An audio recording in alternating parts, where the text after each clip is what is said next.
नमस्कार दोस्तों, मेरे YouTube channel DS mathematics classes में आपका स्वागत है।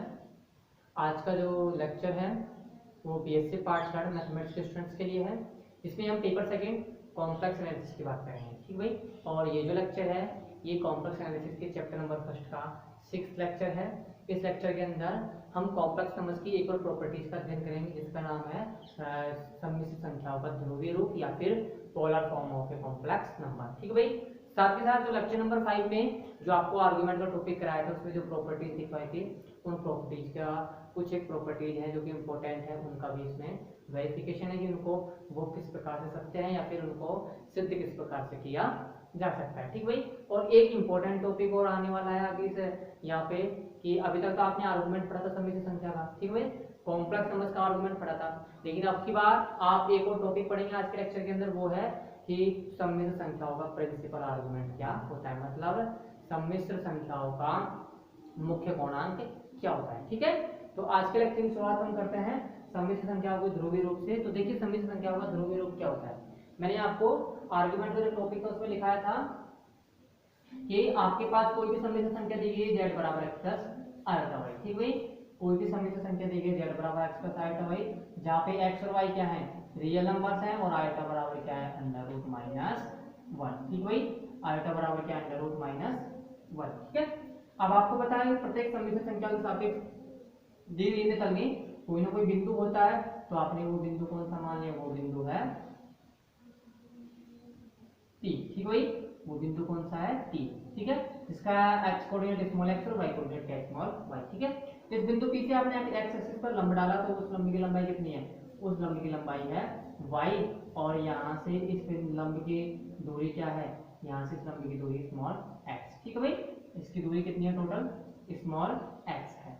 अब आप देखते हो कि बिंदु P की मूल बिंदु से दूरी क्या कहलाती है, बिंदु P की मूल बिंदु से दूरी मैंने आपको बताया था क्या कहलाती है, इस कॉम्प्लेक्स नंबर का मॉडुलस कहलाती है, जो कि क्या होता है, मोड z बराबर स्मॉल r। ठीक भाई, जो कि क्या होता है, मोड z बराबर स्मॉल r होता है। ठीक है, अब देखिए इस कॉम्प्लेक्स नंबर का मॉडुलस r है, और इस कॉम्प्लेक्स नंबर का आर्गुमेंट कितना है, इस लाइन OP का x एक्सिस की धनात्मक दिशा से बनाया गया कोण होता है। ठीक भाई, मॉडुलस तो क्या होता है इसका सम्मिश्र संख्या का, कि इस बिंदु की मूल बिंदु से दूरी। ठीक है, और इसका आर्गुमेंट या कोणांक क्या होता है, इस लाइन या रेखा OP के द्वारा x एक्सिस की धनात्मक दिशा में बनाया गया कोण। ठीक है, तो कितना है, थीटा।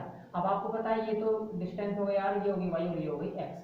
यहाँ से आपको देखते हो, यहाँ से अगर मैं आपको यहाँ से अगर मैं x और y की वैल्यू फाइंड आउट करना चाहूँ, तो x की वैल्यू कैसे फाइंड आउट करूंगा, x की वैल्यू मैं फाइंड आउट करूंगा cos थीटा के द्वारा। ठीक है, cos थीटा की वैल्यू क्या होती है, यहाँ से देखो cos थीटा बराबर क्या हो जाएगा, cos थीटा बराबर हो जाएगा x अपॉन r। ठीक है, तो cos थीटा बराबर x अपॉन r है, तो x की वैल्यू क्या हो जाएगी, r cos थीटा। और sin थीटा के y की वैल्यू क्या, किससे फाइंड आउट करोगे, sin थीटा से, तो sin थीटा बराबर हो जाएगा y upon r। That means y बराबर क्या हो जाएगा, r sin थीटा हो जाएगा। ठीक है, अब आप देखिए कि यहाँ पे ये जो r है ये तो क्या कहलाता है, इस कॉम्प्लेक्स नंबर का मॉडुलस, और थीटा क्या कहलाता है, इस कॉम्प्लेक्स नंबर का आर्गुमेंट। ठीक है, तो अब इन x और y की वैल्यूज को अगर आप इस z में रिप्लेस करो, क्या मतलब है, x और y की वैल्यू को अगर आप z में रिप्लेस करते हो तो क्या आ रहा है, z में रिप्लेस करने पर आ रहा है z बराबर r cos theta plus iota into r sin theta. ठीक है, दोनों से कॉमन क्या आ रहा है, दोनों से कॉमन आ रहा है r, तो क्या शेष बच रहा है, cos theta plus iota sin theta. ठीक है, और cos theta plus iota sin theta की वैल्यू क्या होती है, cos theta plus iota sin theta की वैल्यू होती है e to the power iota theta. ठीक है भाई, इसकी वैल्यू क्या होती है total, e to the power iota theta. ठीक है, तो ये जो फॉर्म है जिसमें कॉम्प्लेक्स नंबर्स के मॉडुलस की बात की आपने और कॉम्प्लेक्स नंबर्स के आर्गुमेंट की बात करी, तो ये फॉर्म क्या कहलाती है, सम्मिश्र संख्याओं का ध्रुवीय रूप कहलाता है। ठीक भाई, क्या कहलाता है, सम्मिश्र संख्या z बराबर x प्लस आयोटा वाला क्या कहलाता है, ये ध्रुवीय रूप कहलाता है, जहाँ पे इसके ध्रुवीय रूप पे लिखने के लिए किस किस की आवश्यकता होती है, एक तो सम्मिश्र संख्या के मॉडुलस की आवश्यकता होती है, और दूसरे उस सम्मिश्र संख्या के कोणांक की आवश्यकता होती है। ठीक भाई, तो देख लीजिए कि आपके पास कोई भी सम्मिश्र संख्या है z बराबर x प्लस आयोटा y, जहाँ पे x और y रियल नंबर्स और आयोटा बराबर अंडर रूट माइनस 1 है, तो इस सम्मिश्र संख्या का ध्रुवीय रूप क्या होगा, इस सम्मिश्र संख्या का ध्रुवीय रूप होगा z बराबर r into e to the power आएगा थीटा। ठीक भाई, इसका ध्रुवीय रूप क्या होगा, z बराबर r into e to the power iota theta, जहाँ पे r क्या है, जहाँ पे आर जेड का मॉडुलस और थीटा क्या है, आर्गुमेंट ऑफ जेड। ठीक है भाई, आर क्या है, मॉडुलस ऑफ जेड, और थीटा क्या है, आर्गुमेंट ऑफ जेड। ठीक है भाई, कहने का मतलब है अगर आपको किसी भी कॉम्प्लेक्स नंबर का मॉडुलस और आर्गुमेंट का पता है तो आप उसका ध्रुवीय रूप लिख सकते हो। ठीक है भाई, उसका ध्रुवीय रूप लिख सकते हो, ध्रुवीय रूप लिख सकते हो। तो ध्रुवीय रूप में आपको पता है जेड बराबर R E to the power R theta होती है, E to the power R theta क्या लिख सकते हैं, cos theta plus R sin theta. फिर अगेन इसको इस प्रकार से लिख सकते हैं, तो यहाँ से आपको कॉम्प्लेक्स नंबर भी पता चल जाएगा। ठीक भाई, अगर आपको कॉम्प्लेक्स नंबर नहीं दिया गया और फाइंड आउट करना है तो किसके द्वारा, और सिर्फ आपको दो इन्फॉर्मेशन दी गई है, एक तो आपके मॉडुलस की वैल्यू दी गई है और एक आर्गुमेंट की वैल्यू दी गई है, तो आप कॉम्प्लेक्स नंबर भी फाइंड आउट कर सकते हो कि वो कौन सा कॉम्प्लेक्स नंबर है। ठीक भाई, तो ये आपको होगा सम्मिश्र संख्याओं का ध्रुवीय रूप। ठीक है, तो देखिए माना माना जेड बराबर, माना जेड बराबर X plus iota Y comma X Y belongs to R comma iota बराबर अंडर रूट माइनस वन, एक सम्मिश्र संख्या है, एक सम्मिश्र संख्या है। ठीक भाई, एक सम्मिश्र संख्या है जिसका जिसका मापांक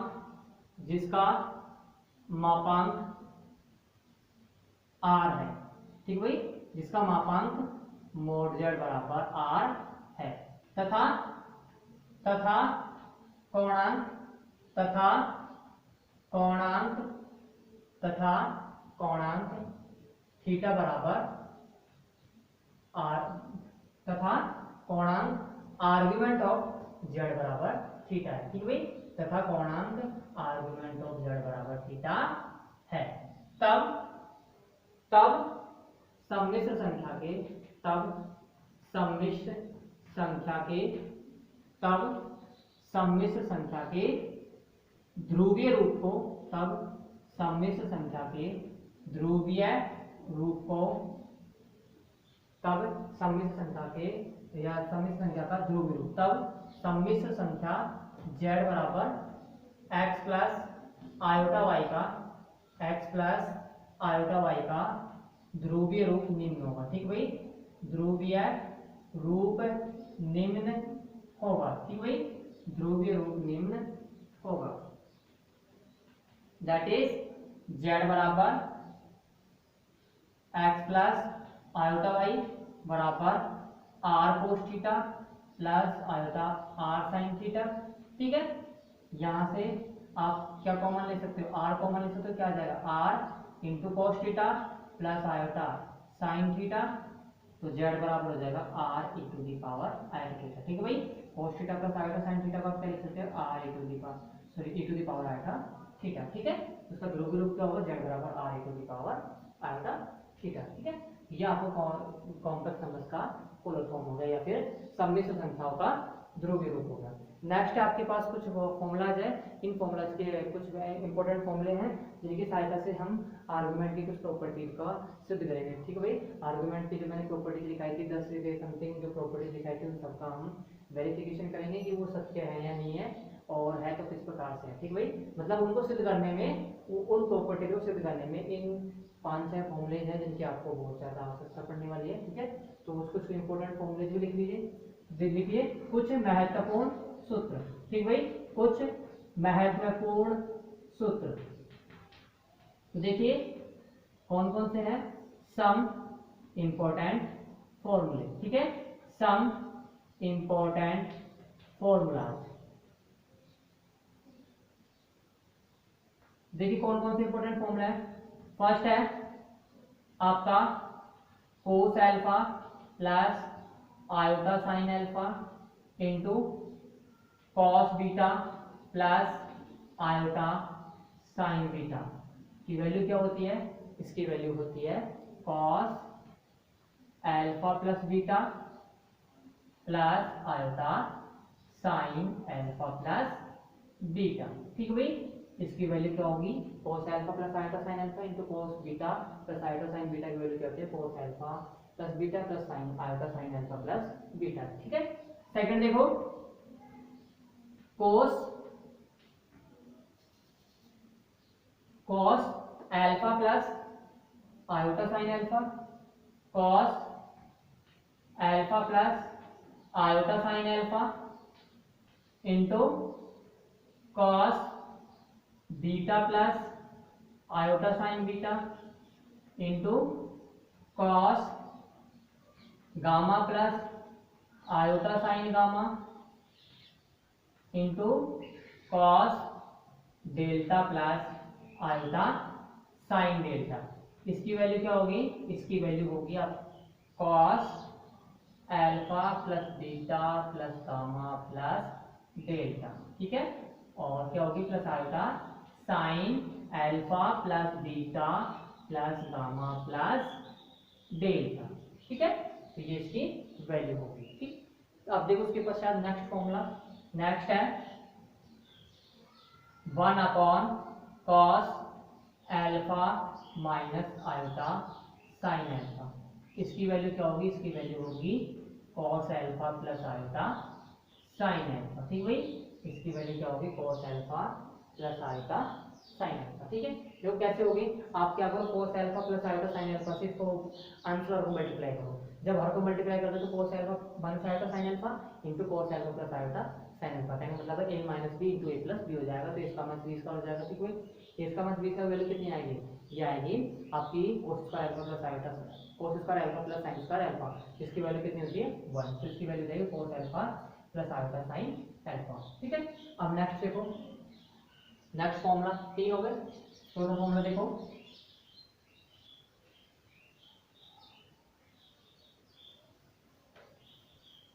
नेक्स्ट होगा आपका cos alpha plus iota sine alpha बटा cos beta plus iota sign beta. इसकी वैल्यू क्या होगी? cos एल्फा माइनस बीटा, ठीक है। देखो भाई यहां से क्या आ रहा है? 1 upon cos alpha minus iota sine alpha बराबर cos alpha plus iota sine alpha. इस cos alpha minus iota sine alpha को तो इधर ले जाओ और इसको इसके हर में ले आओ, तो आप वैल्यू क्या हो जाएगी? 1 upon cos alpha plus iota sine alpha की वैल्यू, इसकी वैल्यू हो जाएगी cos alpha minus iota sine alpha, ठीक भाई। तो देखो क्या वैल्यू हो जाएगी इसकी? इसकी वैल्यू हो जाएगी सबसे पहले cos alpha plus iota cos alpha plus iota sine alpha, तो एज इट इज है, ठीक है भाई। और 1 upon cos beta plus iota sign beta की वैल्यू क्या हो जाएगी? इसकी वैल्यू हो जाएगी cos alpha minus iota sine alpha, ठीक है। और इसकी वैल्यू क्या हो जाएगी? इसकी वैल्यू हो जाएगी totally cos alpha minus beta plus iota sine alpha minus beta, ठीक भाई। तो ये आपका छोटा फॉर्मूला हो गया, फोर्थ फॉर्मूला। फिफ्थ देखिए, cos alpha plus iota sine alpha into cos beta plus iota sign beta upon cos gamma plus iota sign gamma into cos delta plus iota sine delta. इसकी value हो जाएगी आपके पास cos alpha plus iota sine alpha into cos beta plus iota sign beta into cos gamma minus iota sign gamma into cos delta minus iota sine delta, ठीक है। अब इसकी वैल्यू क्या हो जाएगी? इसकी वैल्यू हो जाएगी cos alpha plus beta minus gamma minus delta plus iota sine alpha plus beta minus gamma minus delta, ठीक भाई। ये आपका फिफ्थ फॉर्मूला हो गया। नेक्स्ट देखिए, इसी प्रकार cos alpha plus iota sine alpha into cos beta plus iota sign beta, ठीक है, upon cos gamma minus iota sign gamma into cos delta minus iota sine delta. इनकी वैल्यू क्या हो जाएगी? इसकी वैल्यू हो जाएगी cos alpha plus beta plus gamma plus delta plus iota sine alpha plus beta plus gamma plus delta. ठीक है भाई, तो ये इसकी वैल्यू हो जाएगी। तो ये टोटल 6 फॉर्मूलेज हैं। इन 6 फॉर्मूला को आपको समझ लेना है किस प्रकार से आएंगे। अगर आप इसको मल्टीप्लिकेशन इसके साथ करते हो तो आपके पास फॉर्मूला यही आने वाला है। ठीक भाई, आपको सिर्फ कुछ नहीं करना, मल्टीप्लिकेशन करके आपको फॉर्मूला फाइंड आउट करना है। ठीक है, तो इन दो को मल्टीप्लिकेशन करो, आपके पास ये फॉर्मूला आएगा। इसको मैंने बताया था कैसे सोल्व करना है। इसको cos alpha minus iota sin alpha, इसको किससे मल्टीप्लाई करना है बाद में, cos alpha plus iota sin alpha से। तो ठीक है, आर के अंदर तो जाएगा 1 मल्टीप्लिकेशन होगा और अंत में क्या बचा cos alpha plus iota sin alpha. तो ये वैल्यू इस प्रकार से आ जाएगी। ठीक है भाई, क्या ये मतलब है, यहाँ पे अगर प्लस है तो यहाँ पे माइनस हो जाएगा और यहाँ पे माइनस है तो यहाँ पे प्लस हो जाएगा। तो इसी प्रकार मैंने इसको लिख दिया कि यहाँ पे प्लस का साइन है, यहाँ क्या होगा माइनस का साइन, और जब इनको मल्टीप्लाई करते हैं तो यही आने वाला है फॉर्मूला। ठीक है, इसी प्रकार आप इनको भी लिख सकते हैं। ठीक है, तो ये आपकी कंप्लीट हो चुकी है, आपकी जो इंपॉर्टेंट फॉर्मूलाज थे वो कंप्लीट हो चुके। अब उसके पश्चात नेक्स्ट देखो आर्गुमेंट की कुछ इंपॉर्टेंट प्रॉपर्टीज। ठीक है भाई, आर्गुमेंट की कुछ इंपॉर्टेंट प्रॉपर्टीज देखो, जिसमें से है सबसे first argument of Z1, argument of Z1 into Z2 बराबर argument of Z1 plus argument of Z2। ठीक भाई, फर्स्ट प्रॉपर्टी है आपकी,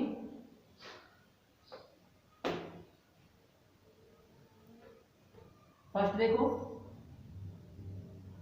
फर्स्ट प्रॉपर्टी है argument of Z1 into Z2 बराबर argument of Z1 plus argument of Z2। ठीक भाई, ये मैंने कुछ इंपॉर्टेंट फॉर्मूला इसलिए दिखाए थे आपको कि ताकि आपको ये इन प्रॉपर्टीज को सिद्ध करने में हेल्प मिल सके। ठीक भाई, इन प्रॉपर्टी को सिद्ध करने में इन फॉर्मूलाज की बहुत काफी हेल्प मिलेगी, आपको बहुत ज़्यादा हेल्प मिलेगी, जिसके द्वारा आप इन प्रॉपर्टीज को इजीली आप सिद्ध कर सकते हो। ठीक भाई, तो देखिए यहाँ पे आर्गुमेंट आपको कैसे सिद्ध करना है कि argument of Z1 into Z2 किसके बराबर होना चाहिए, argument of Z1 plus argument of Z2। ठीक है, तो देखिए कैसे सिद्ध करना है इसको।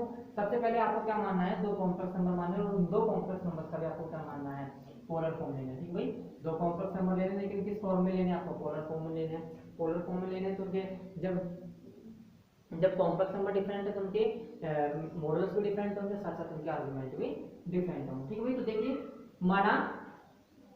माना Z1 बराबर R1 into cos theta 1 plus iota sine theta 1 तथा Z2 बराबर R2 into cos theta 2 plus iota sine theta 2। कोई दो सम्मिश्र संख्याओं के, कोई दो सम्मिश्र संख्याओं के ध्रुवीय रूप है। ठीक भाई, कोई दो सम्मिश्र संख्याओं के ध्रुवीय रूप है। ठीक भाई, क्या है, ध्रुवीय रूप है। ठीक है, जहां मॉडुलस ऑफ Z1 किसके बराबर है, R1 के। ठीक भाई, मैंने बताया था कि R1 क्या कहलाएगा, उस कॉम्प्लेक्स नंबर का मॉडुलस। ठीक है भाई, और मॉडुलस ऑफ Z2 क्या है, R2 के बराबर। ठीक है, तथा आर्गुमेंट ऑफ Z1 क्या है, आर्गुमेंट ऑफ Z1 है यहाँ पर थीटा 1 और आर्गुमेंट ऑफ Z2 है यहाँ पर थीटा 2। ठीक है, आर्गुमेंट ऑफ Z1 बराबर थीटा 1 और आर्गुमेंट ऑफ Z2 बराबर थीटा 2 है। ठीक है, अब देखिए आपको शो क्या करना है, आपको शो करना है argument of Z1 into Z2 बराबर argument of Z1 plus argument of Z2। ठीक है, तो देखिए कैसे शो करना है आपको। सबसे पहले आप Z1 into Z2 find out कीजिए। ठीक है भाई, Z1 into Z2 find out कीजिए। तो Z1 into Z2 क्या होगा, क्योंकि Z1 into Z2 बराबर हो जाएगा R1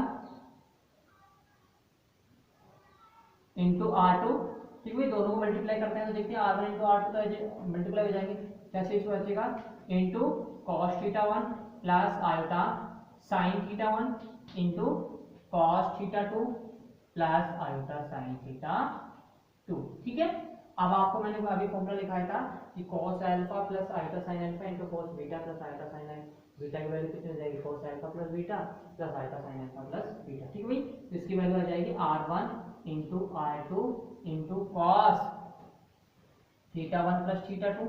ठीक है, plus iota sine theta 1 plus theta 2। ठीक है भाई, तो ये नया कॉम्प्लेक्स नंबर आ गया। ठीक है, नया कॉम्प्लेक्स नंबर आ गया Z1 इंटू Z2, जहाँ पे इसका मॉडुलस क्या है, जहाँ पर इसका मॉडुलस है R1 इंटू R2, इसको किस प्रकार लिख सकते हैं, mod Z1 into mod Z2 के रूप में, ठीक है। और आर्ग्यूमेंट क्या है, argument of Z1 into Z2 किसके बराबर है, argument of Z1 into Z2 बराबर है θ1 प्लस θ2, ठीक है। θ1 किसकी वैल्यू मैंने आपको बताया था, θ1 वैल्यू आर्गुमेंट ऑफ Z की और θ2 वैल्यू आर्गुमेंट ऑफ Z2 की। तो आप लिख सकते हो कि θ1 की वैल्यू क्या है, आर्गुमेंट ऑफ Z1 प्लस θ2 की वैल्यू क्या है, आर्गुमेंट ऑफ Z2, ठीक है।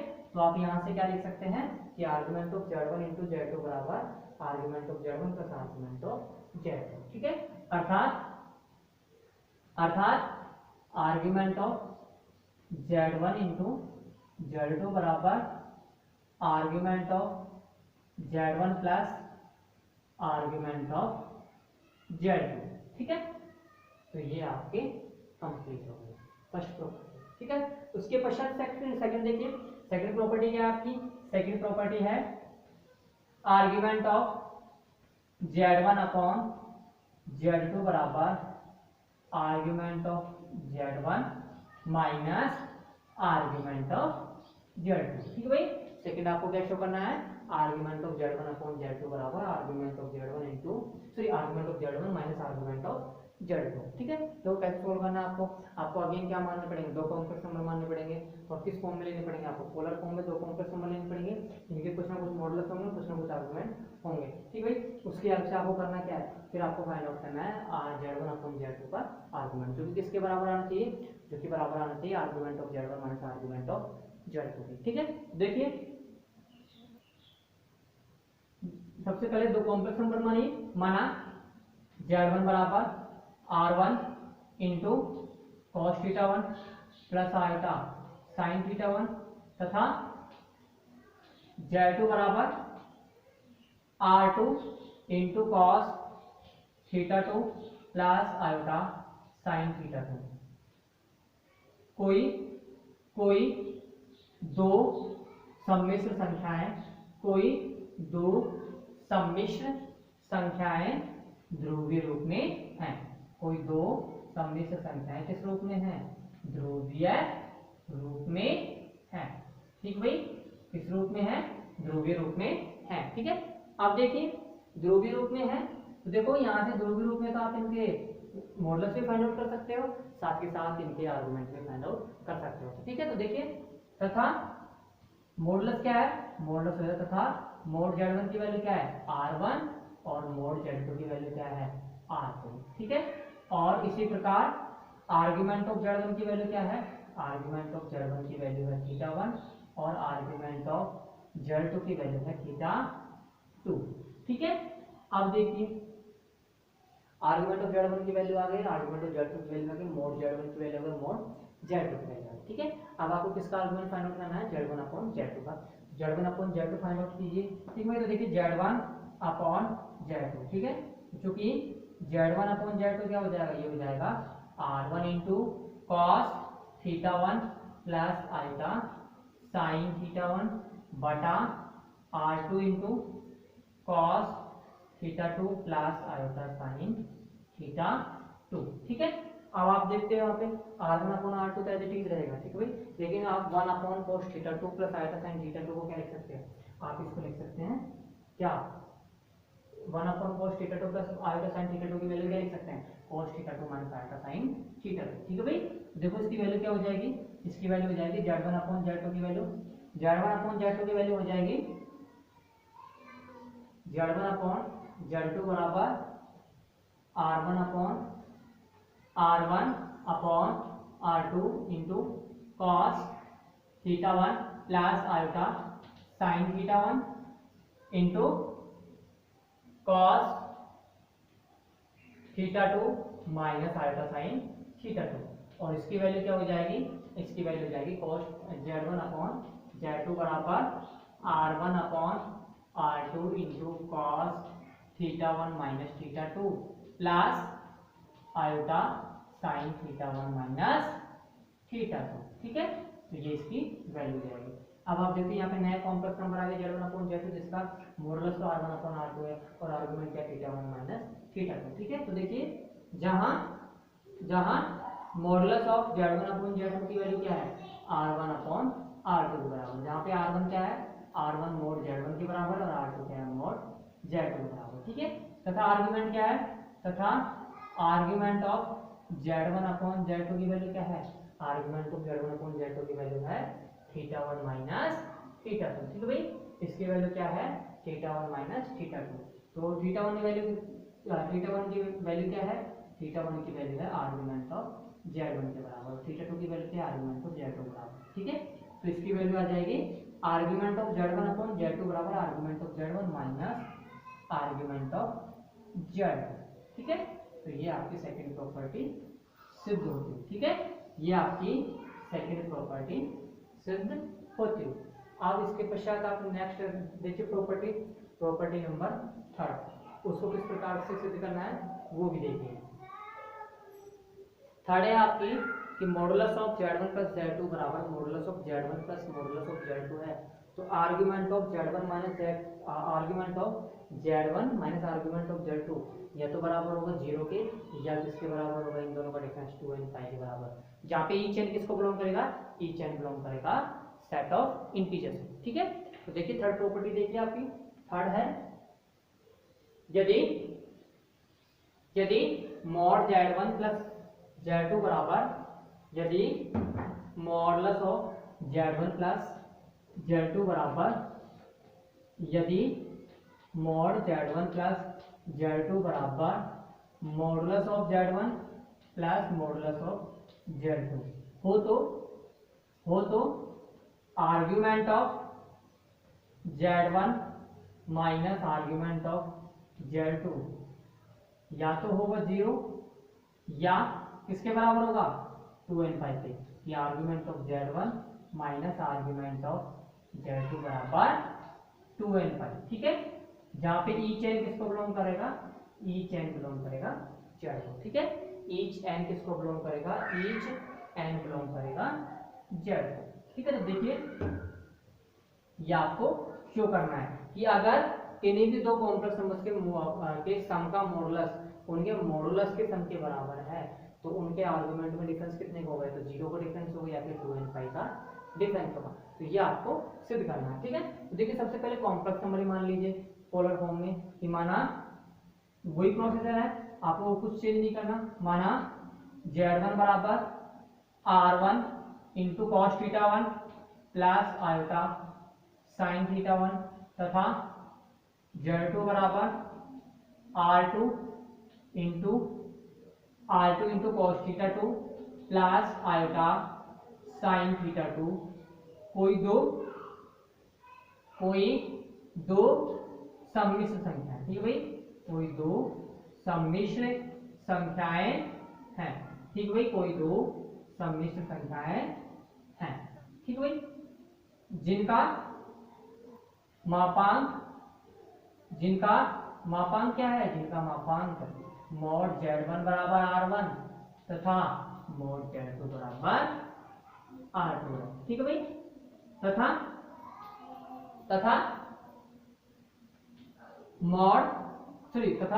आर्ग्यूमेंट ऑफ z1 क्या है θ1 और आर्ग्यूमेंट ऑफ z2 क्या है θ2 है, ठीक है भाई। आर्ग्यूमेंट ऑफ z1 बराबर θ1 और आर्ग्यूमेंट z2 बराबर θ2 है, ठीक है। अब देखिए नेक्स्ट आर्गुमेंट ऑफ z1 बराबर θ1 और आर्गुमेंट ऑफ z2 बराबर θ है, ठीक है। और आपको दिया गया है कि अगर दोनों का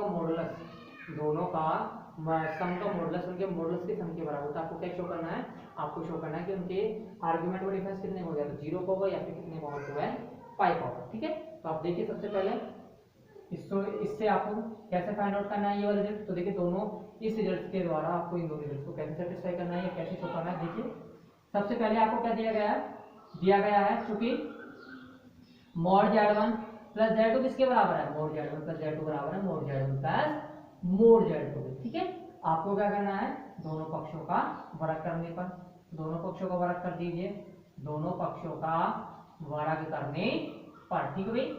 दोनों पक्षों का वर्ग करने पर देखो क्या आ रहा है, दोनों पक्षों का वर्ग करने पर ये आ रहा है मॉड z1 प्लस z2 का होल स्क्वायर बराबर mod z1 plus mod z2 का होल स्क्वायर, ठीक है भाई। तो देखिए मॉड Z1 प्लस Z2 का होल स्क्वायर बराबर mod Z1 plus mod Z2 का होल स्क्वायर। ठीक है, अब देखिए इसका यहाँ पे कॉम्प्लेक्स नंबर्स के मॉडुलस का स्क्वायर है, दैट मींस इसको किसका लिख सकते हैं, इसको लिख सकते हैं मॉड Z का स्क्वायर किसके बराबर होता है, मॉड Z का स्क्वायर बराबर होता है Z इंटू Z बार के। ठीक है, तो इसको हम किस प्रकार से लिख सकते हैं, इसको हम लिख सकते हैं Z1 plus Z2 into Z1 plus Z2 का कंजुगेट। ठीक है भाई, इसको क्या लिख सकते हैं Z1 plus Z2 into Z1 plus Z2 का कंजुगेट। ठीक है भाई, ऑल्सो किस प्रकार से लिख सकते हैं मॉड Z1 का स्क्वायर प्लस मॉड Z2 का square plus 2 mod Z1 into mod Z2। ठीक है, आप देखिए यहाँ पे आपको पता है Z1 प्लस Z2 का कंजुगेट क्या होता है, Z1 conjugate plus Z2 conjugate के बराबर होता है। तो आप इसे इस प्रॉपर्टी को अप्लाई कीजिए, इस प्रॉपर्टी को आप अप्लाई करोगे तो देखो क्या आता है Z1 plus Z2 into Z1 बार प्लस Z2 बार बराबर मॉड Z1 का स्क्वायर प्लस मॉड Z2 का square plus 2 mod Z1 plus mod 2 mod Z1 into mod Z2। ठीक है, अब आप मल्टीप्लाई कीजिए इनको दोनों कॉम्प्लेक्स नंबर्स को, इसको इससे मल्टीप्लाई कीजिए तो देखो क्या आ रहा है Z1 इंटू Z1 बार प्लस Z1 बार सॉरी Z1 इंटू Z2 बार प्लस Z2 इंटू Z1 बार प्लस Z2 इंटू Z2 बार बराबर मॉड Z1 का whole square plus mod Z2 का whole square plus 2 mod Z1 into mod Z2। ठीक है, अब देखिए Z1 into Z1 बार क्या हो जाएगा, ये हो जाएगा मॉड Z1 का whole square plus mod Z2 का होल स्क्वायर। ठीक है, ये हो जाएगा Z1 इंटू Z2 बार plus Z1 bar into Z2 बराबर मॉड Z1 का whole square plus mod Z2 का whole square plus 2 modulus of Z1 into modulus of Z2। ठीक है, modulus of Z1 square plus modulus of Z2 square किससे cancel हो जाएगा, इस modulus of Z1 को होल स्क्वायर से प्लस मॉडुलस ऑफ Z2 के होल स्क्वायर से, ये कैंसिल हो गया। ठीक है, इसको क्या लिख सकते हैं Z1 इंटू Z2 बार plus Z1 bar into Z2, इसको लिख सकते हैं 2 real part of Z1 into Z2 बार के बराबर। ठीक है, इसको क्या लिख सकते हैं 2 real part of Z1 into Z2 बार के। ठीक है, ये हो जाएगा 2 modulus of Z1 into modulus of Z2। ठीक है, अब देखो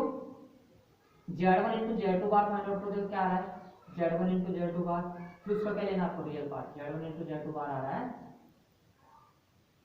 R1 into R2 cos θ1 plus iota sin θ1। ठीक है भाई, देखो Z1 की वैल्यू है R1 cos θ1 प्लस आयोटा θ1। ठीक है, Z2 को क्या लेना है, कंजुगेट लेना है, तो R2 दे रहा, R2 तो क्या है पॉजिटिव रियल नंबर है, इसका तो क्या नाम से मॉडुलस भी क्या है, सॉरी इसका जो कंजुगेट आएगा वो सेम आएगा, सिर्फ आपको कंजुगेट किसका लेना है cos θ2 प्लस आयोटा sin θ2, जिसका कंजुगेट कितना आएगा cos θ2 माइनस आयोटा sin θ2। ठीक है, इसकी वैल्यू क्या आएगी cos θ1 प्लस आयोटा sin θ1 और cos θ2 माइनस आयोटा sin θ2 की वैल्यू, इसकी वैल्यू आएगी cos θ1 minus θ2 plus iota sin θ1 minus θ2। ठीक है, तो ये इसकी वैल्यू आएगी। अब आपको यहाँ से भी क्या लेना है, यहाँ से भी आपको इसका रियल पार्ट लेना है, तो real part of Z1 into Z2 बार किसके बराबर हो जाएगा R1 R2 cos θ1 माइनस θ2। ठीक है, तो यहाँ से इसका रियल पार्ट क्या आ गया R1 R2 cos θ1 माइनस θ2। इसको आप क्या कीजिए, इसको आप यहाँ पर रिप्लेस कीजिए, इस इक्वेशन में रिप्लेस कीजिए real part of Z1 into Z2 बार की वैल्यू, देखो क्या आ रहा है, ये आ रहा है 2 R1 R2 cos θ1 माइनस θ2 बराबर 2 R1 इंटू R2। ठीक है भाई, मोड Z1 की वैल्यू क्या है R1 और मोड Z2 की वैल्यू क्या है R2, तो ये कैंसिल हो जाएगा, इससे सिर्फ क्या चीज बचेगा, ये बचेगा cos θ1 माइनस θ2 बराबर 1। ठीक है भाई, अब देखो इसकी वैल्यू 1 कब आएगी, जब θ1 माइनस θ2 की वैल्यू क्या हो, या तो 0 हो। ठीक है भाई, तो देखो इसकी वैल्यू क्या आएगी cos θ1 माइनस θ2 की वैल्यू या तो 0 हो या इनकी वैल्यू क्या हो 2 पाई का मल्टीप्लाई। ठीक है भाई, θ1 माइनस θ2 की वैल्यू क्या हो 2n पाई का मल्टीप्लाई, तो 2n पाई का मल्टीप्लाई क्या होगा 2n पाई, जहाँ पे ईच एन किसको बिलोंग करेगा जेड को, ठीक है। अब देखो थीटा 1 माइनस थीटा 2 जीरो है, थीटा 1 माइनस थीटा 2 2n पाई है, ठीक है।